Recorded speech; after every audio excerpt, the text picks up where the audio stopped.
Good morning, everybody. Eric here with Elite Race Fab. And this week we have a really busy week. We got a lot going on. We are prepping for GTR at the Dragon, coming up here in about 3-4 weeks.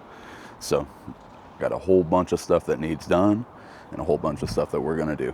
So let's get into it. So for me, now that we're done with the Subaru, it's on to the last project that I was doing before that one came in, which is our LS Swap 350Z. What did he say? With this one, it was a full Sicky kit, and we got a lot of good parts with it. Got the motor mounts, exhaust, headers, and all sorts of good parts. With this kit, the Sicky kit, you have to cut the CD09, the factory transmission. You got to cut the bell housing off of it, and you have to use an adapter plate from Sicky, and then you use a Chevy style bell housing. So we got all that done, and it is sitting in here. I just got to show you guys this one. This one came in over the weekend. So we are mainly a GTR shop. Obviously we do a little bit of everything, including the LS Swap 350Zs and Subarus and stuff. But man, look at this GTR. Green, it's probably one of my favorite ones that I've seen come in.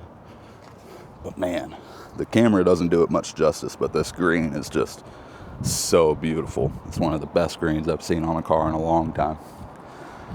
Just had to show this one off because, golly, a green GTR gets me going. But we got a Skunk 2 Alpha Rad.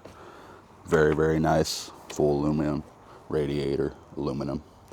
And I'm excited. So next step, get this out the bag, put it here. I'm gonna put the condenser in first, put the radiator in, and get all this bolted up. All right, so we've got the radiator installed here into the radiator support. Still uses all the factory mounting tabs and everything. Got the condenser hooked up on the front and everything ready for the fan. So next we're gonna be unboxing the fan setup. Got a Mishimoto fan setup here, plug and play. So let me go ahead and put you down, and we're going to unbox this bad boy and see what we got.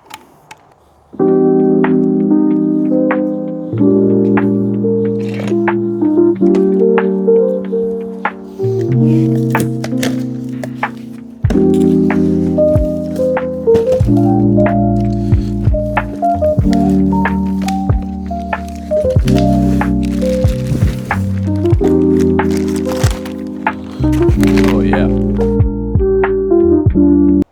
All right, so we are making fantastic progress here on this build. I've already got the whole front end pretty much put back together except for the bumper and headlights and everything. But I've got the radiator support, the radiator and condenser, got the new fan set up in here. Everything is wired up already. Got to run these wires and tuck them here in just a little bit. About to put on the actual hood latch here, get the horns in place, and then that's just about everything up front. Also, a little tidbit here. One of the most important things to keeping organized while doing a big build like this is having yourself a breakdown sheet. A list of everything that you could think of that's next. Usually I'll come in and every couple mornings that I made some progress on it, remake the list, check off the stuff that I need to. But it just helps you remember all those little things. All the little things that is very easy to forget, and whenever you go to start it, you'll be like, why isn't it starting? It was one of the little things. So make yourself a list and go by step, check everything off, and make your life a lot easier. Oh yeah, she is coming together. She's finally starting to look like a car. Get the front bumper back on, all the whole front end put together. Got to put a couple more clips in the bumper, and then on the bottom side, and she is good to go. But man, she is looking good. I just can't believe how OEM plus this is actually starting to turn out to be. It is looking incredible. All right, all the coolant lines are ran. Got the lower hose on, fully attached, both sides. Got those ran. I'm about to cut this right here and extend it about 4 inches, and it's gonna run right underneath that heater hose. and we're going to make a bracket off of there to hold them both in place. But it is coming along nicely. Here is the finished product of the upper radiator hose. We decided to just stay polished. We were thinking about painting this flat black to kind of match, but that polished looks really good, but it sits into place perfectly. Goes from there to there, and then we're going to be doing the intake going this way. It's just too tight to try and get it around the throttle body to go this way, so we're going to relocate the overflow coolant can over to this side and do the air intake down there. So let's get to it. I need one more clamp to match this, so going over to the other side here, try and see if we can't find a clamp. It didn't come. I literally pulled that off by hand once I broke it loose. I don't know what happened there. You guys figure anything out over here with this? It's still dead in the water. Waiting game. Yeah. Dead in the water. Did you have to email the support? Yeah. Well, Yes. hopefully it don't take too long. We all know how it goes having to email the support sometimes. So let's see if we can't find. Perfect. There it is. All right. Got our clamp. Let's go get this all put together. Get this thing finished because I'm ready to hear this thing start up. I am excited. Look at these fools. Look at these fools here. What the hell are they doing? Fools. She is all installed. Everything is tight. It's close, but it works. There ain't enough flex for it to get close to that pulley. Having that metal section there definitely helped. But that is looking good. Now, time to move on to extending my piece there. Probably going to have to head to Alliance, go grab some pieces. I still need a 10AN block off for the oil filter adapter kit. Need one more block off right there. Got to get 2 fittings here to extend this out. I already got my hose. How much I want to extend it. Just need to get 2 barb fittings to extend it. Then go and work on routing those in the best location. Then after that, cooling system pretty much done. Just got to hook up the steam pots down here. I'm thinking we're either going to weld a nipple onto here, or we might weld one into here underneath the radiator cap. That way it'll all vent back into the system. So next step, probably to call Alliance or go down there, see what they got, get the pieces I need, and keep going. I want to show off this thing too. Man, this one just pulled up. We're going to be doing like a oil change and just a good old health check on it. Just check everything over. Ooh, yummy. But man, I hope the camera can catch it. I think it is. This one's wrapped, and whenever the sunlight hits it, it's got a bluish tint. Camera might not do it justice, but my goodness, it is one of the most beautiful, prettiest white cars I've ever seen. I love that wrap. That white with like the color shift when it hits the light is incredible. Outside of the light, looks straight, pearl white. Can't even tell there's any color to it. Go in the light and you see that blue. It's so good. Right, there it is. We have made it to Alliance. Time to go in there, get the pieces we need, get that 350C on the road, baby. I'm excited. All right, we just got the custom clutch lines all ran up. So basically what we had to do was we had to get a custom line made that fits into the spot where the factory slave bolts into the actual line itself, and then that goes from that line over to the hydraulic throw-out bearing. So we had to get a line made, about 8 inches worth of line. Got that installed now, and now I'm just working on the process of bleeding the clutch and getting that hydraulic throw-out bearing to engage. It's a little bit of a pain. I don't know if you guys have ever done this before. It takes a lot of doing. You want to bench bleed them before you put them in, and then you want to bleed them as well afterwards. A lot of time it gets an air pocket, sometimes stuck in the slave cylinder, the master cylinder, I'm sorry. And it can be a big pain to get out. If you tip the car up to where it's on a little bit of an angle so that that bubble will work itself out, that'll help out a lot. Sometimes you might have to go from being, jacked up on one side like we are here, to letting it down, to putting it back up, to letting it down, get that air pocket out.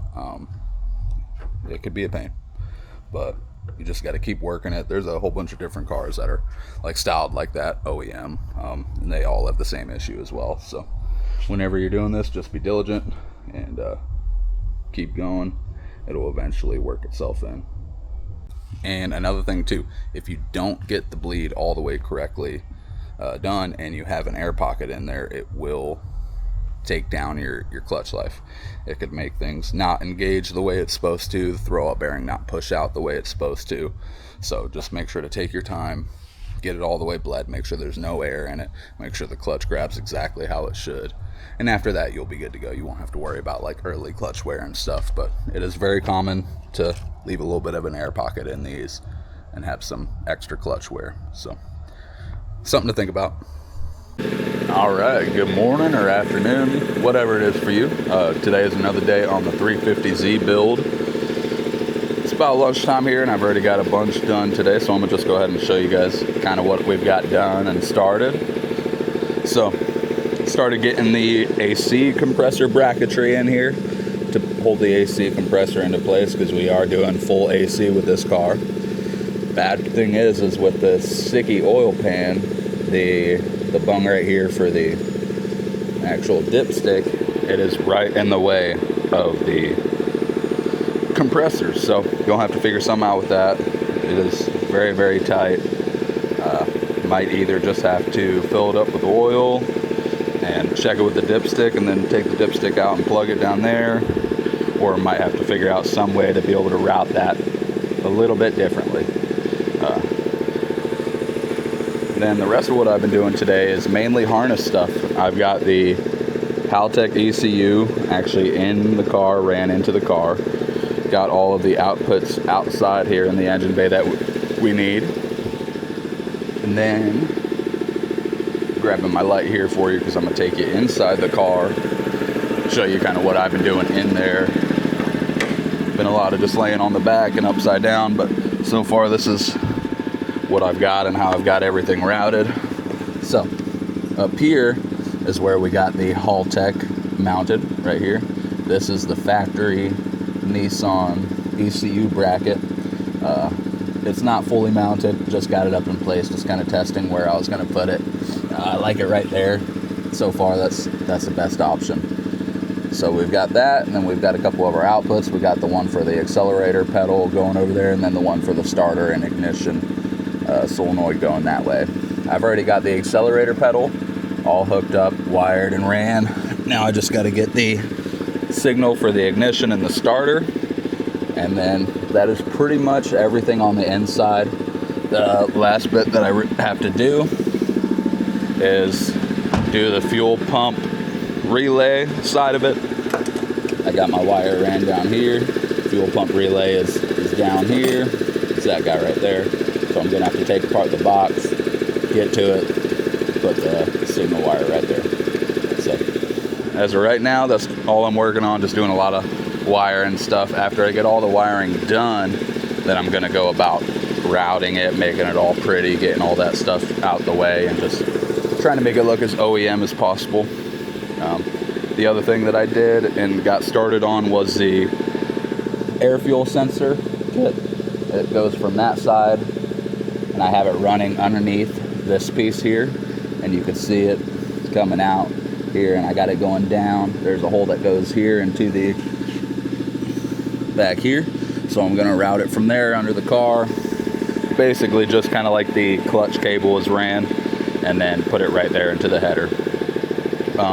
So it's coming along very, very well. Got a lot done this morning, still got a bunch to do. We're trying to get it started by the end of the day tomorrow.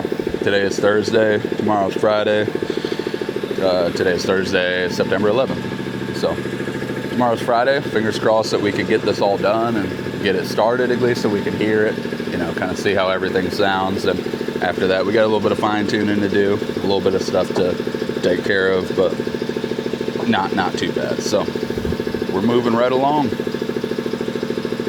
All right, took a little bit of a break here on the 350Z. Just got done working on the Scooby over here. Had to do the shifter bushings on it. The shifter had about a mile of play. It was no fun. When you were in first, felt like you were in fifth. And yeah, just terrible. But right now I got the Nissan 350Z up on jack stands, lifted up. That way the fab guy can get underneath it. We got to make the trans mount, put the drive shaft in it, and a couple custom pieces down there. Finish up the exhaust. But yeah, so as of right now, I'm on a little bit of a pauser on the 350. Just kind of tidying up some other things that needed to be tidied around here. Check this bad boy out. Oh yeah, fucking Supra, baby. I'll get another good video of it as soon as it comes off the truck there. I love my Supras. All right, so as you guys heard, I am moving from the 350Z, taking a break while I'm waiting on the fab guy to do his thing, and I'm going to be moving over here to Tyrone. So like you heard, our goal is to get it done for GTR on the Dragon. Obviously that would be incredible. This is the GTR behind the name here. This is the big boy. So this is what I'm going to be working on. What I got to do is got to get the trans and everything in the rear put back into place, subframe, all that good stuff, get the drive shaft ran, make sure that the whole rear end of this is taken care of. First thing we got to do is we got to use that little cart right there, is we got to get this engine and rack up off here. Probably going to use a cherry picker or potentially tie it to the lift arms or something, but we just need to lift it up so we can pull the cart out. Then we're going to get the subframe on the cart, transmission in it, all bolted together, put back into place. So that's the goal for today. We're trying to bust ass, do as much as we can to get this thing tidied up and done. That way she could go to the Dragon with us. We got White Girl on the other side, which is another Elite Fab GTR here. So I'm going to show you that one. That one is going to take a little bit more, but also kind of not as much. They're both like a lot of work, but just kind of different areas. You'll see what I mean here. So this is White Girl, the other GTR owned by JR. And we've got big old front mount on it, but basically the whole front end's got to go together. A lot of the drivetrain, a lot of the interior pieces has to go together. And once it's all done, this thing's going to be a beast as well. So got a lot to do, a little bit of time to do it, but we're going to get it done. That way we can go to the Dragon, have some fun, show off a little bit, and do some cool stuff. Oh yeah, while I'm at it, might as well go ahead and show you the Supra. Had to wait till the guys got done with their walk around videos and preliminary videos, but here she is. Don't know what year it is. I want to say like a 94 or 95, something around there. But as you can see, this thing is the 90s, early 2000s JDM special. All the molded body pieces, composite hood, big old front mount. It is a 2JZ car. It is a turbo car. This one though is automatic. Not 100% sure what we're going to be doing with this thing. I'm pretty sure it came in for oil on startup, or not oil, smoke on startup. Thinking it's maybe oil or rich or something like that. So, but I heard something about potentially a 6-speed swap. If so, that would be super cool. But yeah, you gotta see this thing. See if I can't get a good shot of it. This one's got trunk fit. It's got the old 90s speakers back there, the little square woofers. Full trunk fit throughout the back. Got some updated speakers here as well. Got the bucket seats. Yeah, that needs to go. That needs to turn into a 6-speed. It sure is. It's a clapped one, but it's a Supra.